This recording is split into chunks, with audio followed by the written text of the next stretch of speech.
Welcome back बच्चा party. मैं हूं अभिषेक और आज हम लोग सॉल्व करेंगे क्लास 10 का चैप्टर 10 की एक्सरसाइज 10 और एक्सरसाइज 10 की क्वेश्चन नंबर 27 से आज हम लोग सॉल्व करेंगे और 31 तक सारे क्वेश्चन आज कर लेंगे। तो यहाँ पर क्वेश्चन जो 27 है ये कह रहा है if cot A plus 1 upon cot A equals to find the value of cot square A plus 1 upon cot square A. देखो यहाँ पर cot A 1 upon cot A की बात की जा रही है। यहाँ पर लिखा हुआ है cot square A plus 1 upon cot square ए।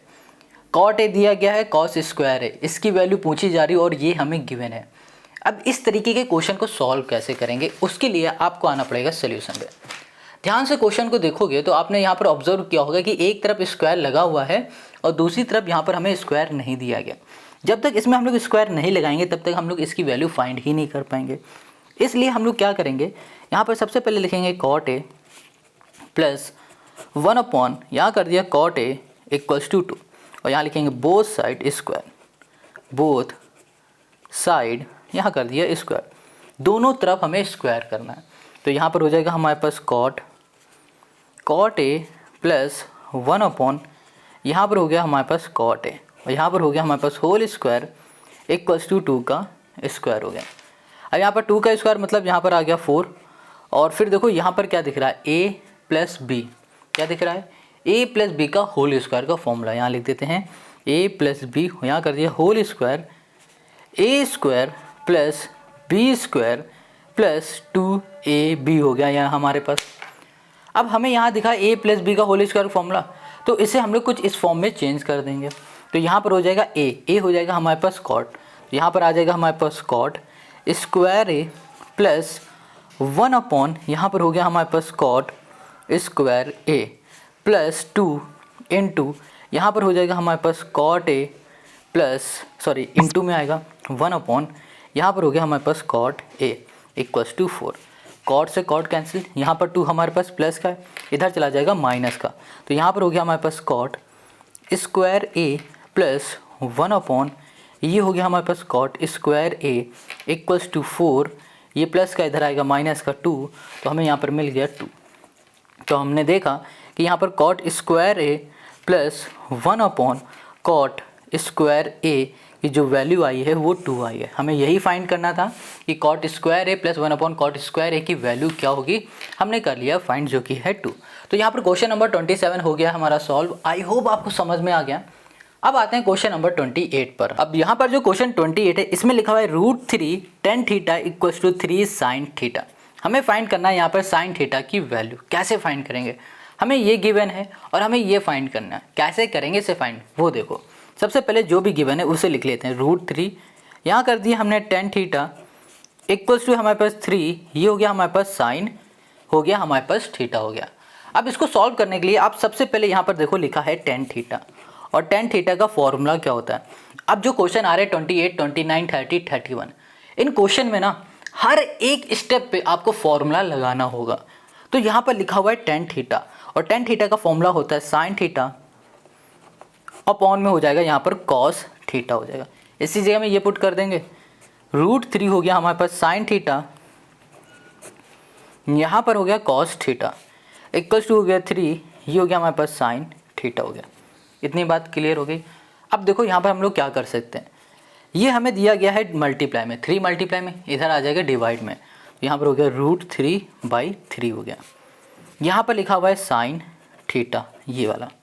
अब ये कॉस हमारे पास डिवाइड में, इधर जाएगा तो मल्टीप्लाई में हो जाएगा, ये हो गया कॉस थीटा। अब ये देखो मल्टीप्लाई में है, इधर आएगा तो किस में हो जाएगा डिवाइड में, यहाँ पर हो गया साइन थीटा। इससे ये कैंसिल हो गया तो यहाँ पर आ गया हमारे पास √3/3 इक्वल्स टू ये हो गया कॉस थीटा। इतनी बात क्लियर हो गई, ये आ गई हमारे पास।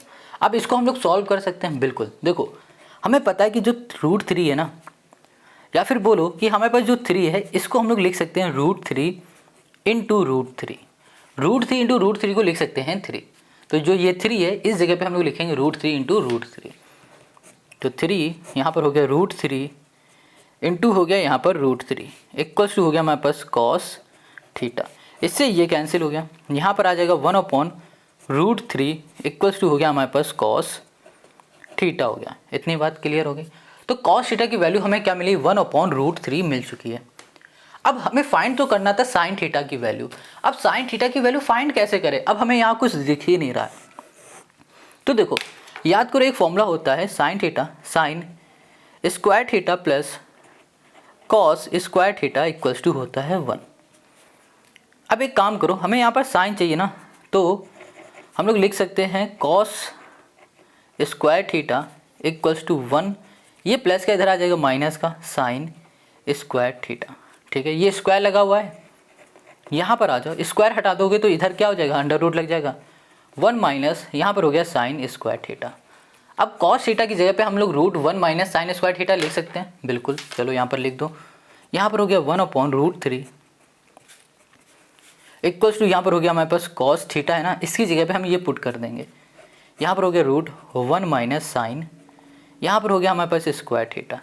रूट हटेगा तो इधर क्या लग जाएगा, स्क्वायर लग जाएगा, तो यहाँ पर आ जाएगा 1/√3 और ये हो गया हमारे पास स्क्वायर इक्वल्स टू 1 माइनस यहाँ पर हो गया साइन स्क्वायर थीटा हो गया। अब स्क्वायर से इसका रूट कैंसिल हो जाएगा, तो यहाँ पर आ जाएगा 1/3 इक्वल्स टू 1 माइनस ये हो गया साइन स्क्वायर थीटा हो गया। अब ये साइन स्क्वायर थीटा है ना, इसको उठा के इधर ले आओ, यहाँ पर ये माइनस का इधर आ जाएगा प्लस का sine square theta equals to 1, ये प्लस का इधर आ जाएगा माइनस का 1/, ये हो गया हमारे पास 3।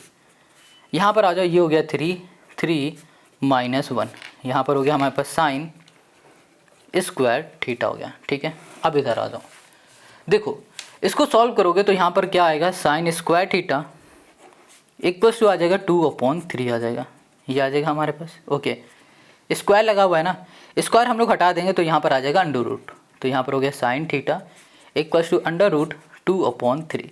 बस हमें साइन थीटा की वैल्यू ही फाइंड करनी थी और यहाँ पर आ गया √2/3, यही फाइंड करना था और यही हो गया क्वेश्चन नंबर 28 का हमारा सोल्यूशन। समझ में आ गया है ना, कितना सिंपल। अब देखो हम एक चीज़ आपको बताएंगे, इसमें जितने भी फॉर्मूले हैं सारे रटो, क्वेश्चन नंबर 29, 30, 31 ये सारे ऐसे ही सॉल्व होने वाले हैं। Question 29, if angle A and angle B are acute angle such that sine A equals to sine B then prove that angle A equals to angle B. देखो अगर आपने क्वेश्चन नंबर 29 को अच्छे से समझ लिया ना, तो क्वेश्चन नंबर 30 आप खुद से कर लोगे। दोनों ही क्वेश्चन सेम है, बट यहाँ पर साइन की बात की जा रही है, यहाँ पर टेन की बात की जा रही है, बस इतना ही डिफरेंस है।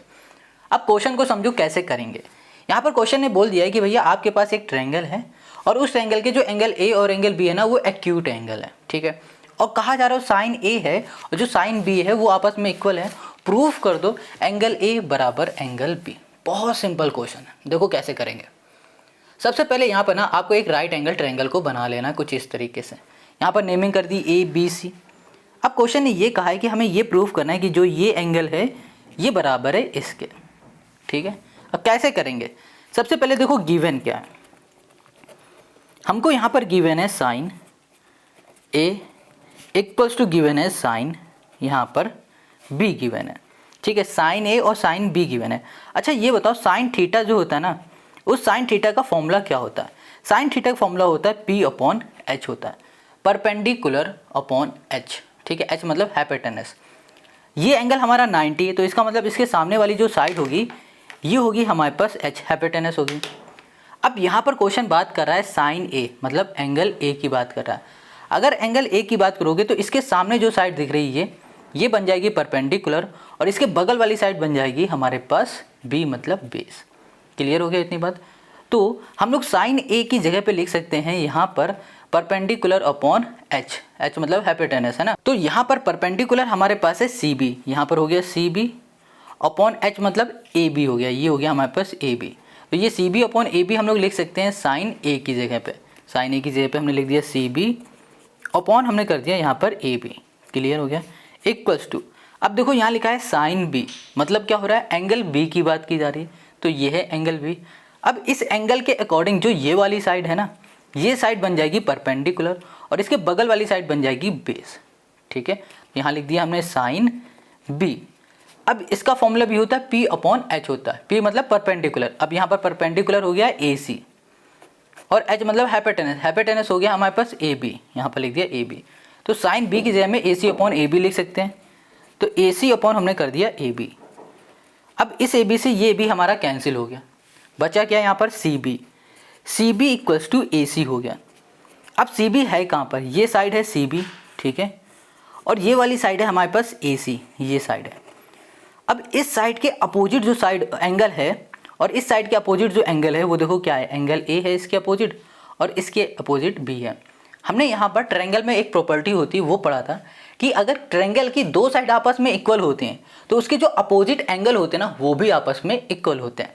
तो ये दोनों साइड आपस में इक्वल हैं तो इन दोनों की जो अपोजिट एंगल होंगे वो भी आपस में इक्वल होंगे। इस साइड का अपोजिट क्या हो गया, ये हो गया, और इस साइड का अपोजिट क्या हो गया, ये हो गया। इसका मतलब ये दोनों एंगल भी आपस में इक्वल होंगे। तो हम लोग बोल सकते हैं angle A equals to angle B है। अब रीजन दे दो, if two side of a triangle are equal then the angle opposite to the side are equal, to the side are यहाँ पर हो गया हमारे पास इक्वल। ठीक है, इतनी बात क्लियर हो गई। तो यही हो गया क्वेश्चन नंबर 29 का हमारा सॉल्यूशन। अब आते हैं हम लोग क्वेश्चन नंबर 30 पर। अब यहाँ पर जो क्वेश्चन 30 है ये कह रहा है if angle A and angle B are acute angle, देखो वैसा ही जैसे 29 है, such that 10A equals to 10B then prove that angle A equals to angle B.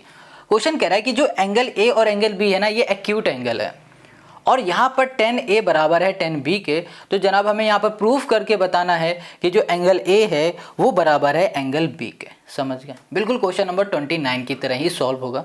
अब कैसे होगा वो देखो। अब इस क्वेश्चन में हमें जो भी गिवन था वो हमने लिख लिया, जैसे कि 10A इक्वल्स टू 10B ये हमें गिवन था। हमें यहाँ पर प्रूफ करना है angle A equals to angle B। कैसे करेंगे वो देखो। सबसे पहले यहाँ पर 10A 10B की बात की जा रही है तो हम यहाँ लिखेंगे tan थीटा का फॉर्मूला। tan थीटा का फॉर्मूला होता है P upon B, perpendicular upon base होता है। अब इस फिगर को ध्यान से देखो, बताओ क्या इसमें कौन सी साइड परपेंडिकुलर है कौन सी बेस है, क्या पता है? नहीं। तो सबसे पहले देखो 90 डिग्री का एंगल कहाँ बन रहा है, यहाँ पर बन रहा है। इसके सामने जो भी साइड होगी उसको बोल दो H, मतलब हाइपोटेनस हो गई। ठीक है, अब यहाँ पर क्या लिखा है 10A, मतलब एंगल A की बात की जा रही है, एंगल A ही है। इसके सामने जो भी साइड होगी वो साइड हो जाएगी परपेंडिकुलर और बगल वाली साइड हो जाएगी बेस। ठीक है, तो हम लोग यहाँ पर लिख सकते हैं 10, यहाँ पर लिख देते हैं 10A इक्वल्स टू परपेंडिकुलर हमारे पास कौन सी साइड है, CB है। CB है या फिर BC बोलो एक बात है, और ये बेस हो जाएगा हमारे पास AC, यहाँ पर AC, मतलब 10A की जगह में हम लोग CB अपॉन AC लिख सकते हैं। तो यहाँ लिख दिया हमने CB अपॉन हमने कर दिया AC, got it, equals to यहाँ लिखा है 10B। अब एंगल B की बात की जा रही है तो एंगल B हमारा ये हो गया। इसके सामने वाली साइड अब बन जाएगी परपेंडिकुलर और बगल वाली साइड बन जाएगी अब बेस। तो यहाँ पर लिख देते हैं 10B इक्वल्स टू हो जाएगा परपेंडिकुलर जो कि हमारे पास AC और बेस हो जाएगा हमारे पास CB। अब 10B की जगह में AC अपॉन CB लिख देंगे। तो यहाँ पर आ गया हमारे पास AC अपॉन हो गया हमारे पास CB। अब क्रॉस मल्टीप्लाई, CB यहाँ पर है CB यहाँ पर है तो यहाँ पर हो जाएगा CB का स्क्वायर, AC यहाँ पर है AC यहाँ पर है तो यहाँ पर हो जाएगा AC का स्क्वायर। स्क्वायर से स्क्वायर कैंसिल, हमारे पास आ गया यहाँ पर CB इक्वल्स टू आ गया हमारे पास AC। ये दोनों हमारे पास आ गया। ठीक है, क्या आ गया, CB आ गया और AC आ गया। CB ये है, AC ये है। अब देखो यहाँ पर हमने ये पता लगा लिया कि इसकी जो ये वाली साइड है ये साइड बराबर है इस साइड के। ठीक है, तो हमने ट्रायंगल में पिछले वाले क्वेश्चन में भी बताया था कि अगर किसी ट्रायंगल की दो साइड आपस में इक्वल होती हैं तो इसके जो अपोजिट एंगल होते हैं वो भी आपस में इक्वल होते हैं। तो इस साइड को देखो और इस साइड को देखो तो इसके अपोजिट है ये वाला एंगल और इसके अपोजिट है ये वाला एंगल, तो ये दोनों एंगल आपस में इक्वल हो जाएंगे। तो हम लोग बोल सकते हैं angle A equals to angle हो गया हमारे पास B और यही दोनों एंगल हमारे हो गए आपस में इक्वल। और रीज़न आप लिख देना सेम यही, if two side of a triangle are equal then the angle opposite to the side are equal. समझ में आ गया? रीज़न ज़रूर लिख देना यहाँ पर, बिना रीज़न के नंबर कट जाएंगे, रीज़न यहाँ पर लिखना है। ठीक है, तो क्वेश्चन नंबर 29 हो गया, 30 हो गया। अब आते हैं 31 पर। अब हम लोग आते हैं इस चैप्टर के लास्ट क्वेश्चन में जो कि है 1 plus sine square theta equals to 3 sine theta cos theta. और इससे हमें यहाँ पर प्रूफ करके दिखाना है tan थीटा इक्वल्स टू 1 और 1/2, ये प्रूफ करके लाना है। कैसे लाएंगे सोचो जरा।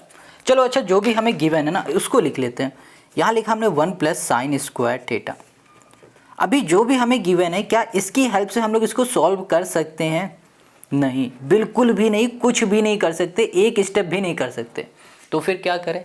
तो इसके लिए, इसको सॉल्व करने के लिए और ये वैल्यू लाने के लिए ना हमें यहाँ पर कॉस स्क्वायर थीटा का दोनों साइड डिवाइड कराना पड़ेगा। तो यहाँ लिखेंगे divide cos square theta both side हो गया। ठीक है, बोथ, यहाँ पर हो गया हमारे पास साइड। इतनी बात क्लियर है। तो यहाँ पर आ जाएगा 1 plus sine square theta divide में आ जाएगा हमारे पास cos square theta equals to हो जाएगा 3, यहाँ पर हो जाएगा हमारे पास साइन थीटा और यहाँ पर हो जाएगा हमारे पास कॉस थीटा डिवाइड में आ जाएगा हमारे पास कॉस स्क्वायर थीटा हो गया। ठीक है, अब देखो, अब हम लोग क्या कर सकते हैं कुछ, हाँ बिल्कुल कर सकते हैं। यहाँ पर लिखा है 1 प्लस साइन स्क्वायर थीटा, इसको हम लोग ऐसे लिख सकते हैं 1 upon cos square theta plus यहाँ कर दिया हमने sign square theta upon cos square theta. अब बहुत सारे बच्चे कहेंगे ऐसा कैसे लिख दिया, तो देखो इसका फिर से एलसीएम ले लो। तो यहाँ पर आ जाएगा कॉस स्क्वायर थीटा, यहाँ पर आ जाएगा 1 प्लस साइन, यहाँ पर हो जाएगा स्क्वायर थीटा, हो जाएगा ना। तो इसका मतलब हो रहा है कि इसकी जगह पे अगर जो चीज़ यहाँ पर लिखा है इसकी जगह पे हम लोग ये लिख सकते हैं ईजिली, क्योंकि दोनों बात एक ही है, चाहे ये लिख दो चाहे ये लिख दो। इसको लिखने से हमारा ये क्वेश्चन ईजिली सॉल्व हो जाएगा। तो हम यहाँ पर ये लिखने जा रहे हैं, यहाँ पर हो गया 1 अपॉन ये हो गया हमारे पास कॉस स्क्वायर थीटा और यहाँ पर हो गया plus sine square theta divide में आ गया हमारे पास कॉस स्क्वायर थीटा हो गया इक्वल्स टू, यहाँ पर देखो क्या लिखा हुआ है, कॉस है। ठीक है, कॉस से ये हमारा कैंसिल हो गया, तो यहाँ पर हो गया 3, यहाँ पर हो गया साइन थीटा अपॉन हो गया हमारे पास कॉस थीटा। अब हम एक चीज़ आपको यहाँ पर बता देना कि अगर ये क्वेश्चन सॉल्व करना है आपको तो आपको सारे फॉर्मूले रटने पड़ेंगे, हर स्टेप में एक ना एक फॉर्मूला है ही यहाँ पर। जैसे कि यहाँ लिखा है 1 upon cos square theta, 1 upon cos square theta का फॉर्मूला होता है सेक स्क्वायर थीटा हो गया plus sine square theta plus cos square theta होता है 10, यहाँ पर हो गया स्क्वायर और हो गया यहाँ पर थीटा इक्वल्स टू, यहाँ पर लिखा हुआ है 3, यहाँ पर देखो फिर से है sine theta upon cos theta, तो यहाँ पर हो गया हमारे पास 10, ये हो गया थीटा। अब यहाँ पर इसको ज़रा ध्यान से देखो, यहाँ पर क्या लिखा है, कॉस स्क्वायर थीटा लिखा हुआ है। यहाँ पर कॉस स्क्वायर थीटा का फॉर्मूला लिख देते, सॉरी यहाँ पर लिखा हुआ है सेक स्क्वायर थीटा है, क्या है, sec square theta.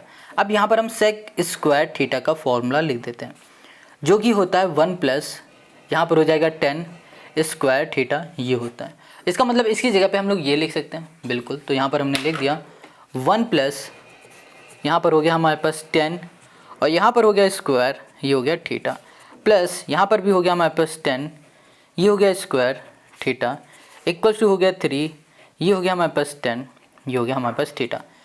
10 square theta add कर दो, तो यहाँ पर हो जाएगा 1 प्लस 2 10, यहाँ पर हो जाएगा हमारे पास स्क्वायर थीटा हो जाएगा। ये देखो हमारे पास प्लस का है, ये प्लस का है ना, इक्वल के इस साइड आ जाएगा तो माइनस का हो जाएगा। तो यहाँ पर हो गया 3, यहाँ पर हो गया हमारे पास 10 और ये हो गया थीटा इक्वल्स टू हो गया हमारे पास 0। अब देखो क्या हम लोग कुछ इसमें कर सकते हैं, ऐसा कुछ जो हमारा काम हो जाए इससे, तो हमें नहीं लगता कि अभी फ़िलहाल कुछ हो पाएगा। तो उसके लिए ना इसको थोड़ा सा एक्सपेंड कर देते हैं, इस 1 को हम लोग पीछे लिख देते हैं, फिर हमारा काम बनेगा। जैसे कि यहाँ लिख दिया हमने 2 10 स्क्वायर थीटा हमने लिख दिया, ठीक है। और इसको हम ऐसे लिख सकते हैं 2 10 थीटा और यहाँ लिख दिया हमने माइनस, फिर से हमने कर दिया यहाँ पर 10 थीटा कर दिया। ये प्लस का 1 था ना, इस जगह से लेकर हमने यहाँ पर लिख दिया, कोई दिक्कत नहीं, ये प्लस है तो 1 ही रहेगा, प्लस का ही रहेगा, ठीक है। अब यहाँ पर हमने देखा 2 10 थीटा यहाँ पर भी है, 2 10 थीटा यहाँ पर भी है और यहाँ पर हमारे पास 10 थीटा है। हम लोग अभी कुछ कर सकते हैं, बट एक चीज़ अलग है इन दोनों में, देखो ये स्क्वायर है और ये स्क्वायर नहीं है। हम इससे कुछ कॉमन ले ले और इससे कुछ कॉमन ले ले, हमारा काम बन जाएगा, है ना। तो इससे हमें कॉमन मिल जाएगा 2 10 थीटा मिल जाएगा कॉमन, और अंदर क्या बचेगा, यहाँ बचेगा 10 थीटा खाली और यहाँ बचेगा हमारे पास माइनस का 1। इसमें से हम लोग -1 कॉमन ले लेते हैं, तो यहाँ बचेगा हमारे पास 10 थीटा और यहाँ पर हो जाएगा माइनस का 1 इक्वल्स टू 0। देखो 10 थीटा -1 यहाँ पर भी दिख रहा है हमें, 10 थीटा -1 यहाँ पर भी दिख रहा है। तो इन दोनों को एक ब्रैकेट में यहाँ कर दिया हमने 10 थीटा -1 एक ब्रैकेट में, यहाँ पर 2 10 थीटा -1 यहाँ लिख दो, 2 यहाँ पर हो गया हमारे पास 10 थीटा -1 हो गया इक्वल्स टू हो गया हमारे पास 0। ये दोनों ही 0 के इक्वल है, ठीक है। आ जाओ नेक्स्ट पेज में। ओके ये देखो दोनों ही 0 के इक्वल है, तो इसको भी 0 के इक्वल लिखो, इसको भी 0 के इक्वल लिखो। तो यहाँ लिखा हमने 10, ये हो गया थीटा -1 इक्वल्स टू 0 और यहाँ पर लिख दिया हमने 2 टेन थीटा -1 इक्वल्स टू 0 कर दिया। ये माइनस का इधर जाएगा प्लस का, तो यहाँ पर हो गया हमारे पास टेन थीटा इक्वल्स टू हो गया 1 और यहाँ पर हो गया हमारे पास 2। अच्छा देखो ये माइनस के इधर जाएगा प्लस का, तो यहाँ पर हो गया टेन थीटा इक्वल्स टू हो गया 1, ये मल्टीप्लाई इधर जाएगा डिवाइड में, तो यहाँ पर हो गया टेन थीटा इक्वल्स टू हो गया हमारे पास 1/2 हो गया, ये हो गया। तो अब जरा क्वेश्चन को देखो, हमें क्या प्रूफ करना था, टेन थीटा इक्वल्स टू 1 और टेन थीटा इक्वल्स टू 1/2। तो यहाँ पर हमने क्या प्रूफ किया, टेन थीटा इक्वल्स टू 1 और यहाँ पर टेन थीटा इक्वल्स टू 1/2 हमने प्रूफ कर दिया। और यही हो गया क्वेश्चन नंबर 31 का हमारा सॉल्यूशन। आई होप आपको यहाँ पर समझ में आ गया क्वेश्चन नंबर 31। अगर कहीं भी कोई डाउट हो, इस पूरे चैप्टर में कहीं कोई डाउट हो, कमेंट करके जरूर बताना। मिलेंगे नेक्स्ट वीडियो में, और नेक्स्ट वीडियो में हम लोग सॉल्व करेंगे इसकी अगली एक्सरसाइज जो कि है 11। ओके देखो यहाँ पर एक्सरसाइज 11 को सॉल्व करने से पहले ना आप यहाँ पर ट्रिग्नोमेट्रिक टेबल को जरूर रट लेना, क्योंकि बहुत इंपॉर्टेंट है। और इंट्रोडक्शन वीडियो में हमने बताया है कि कैसे इसको रटना है, बहुत सिंपल बहुत ईजी है, तो इसको ज़रूर रट लेना, ठीक है। अब इसमें जितने भी क्वेश्चन है सारे हम लोग निपटा देंगे, ठीक है। मिलते हैं नेक्स्ट वीडियो में। ओके बाय, जय हिंद।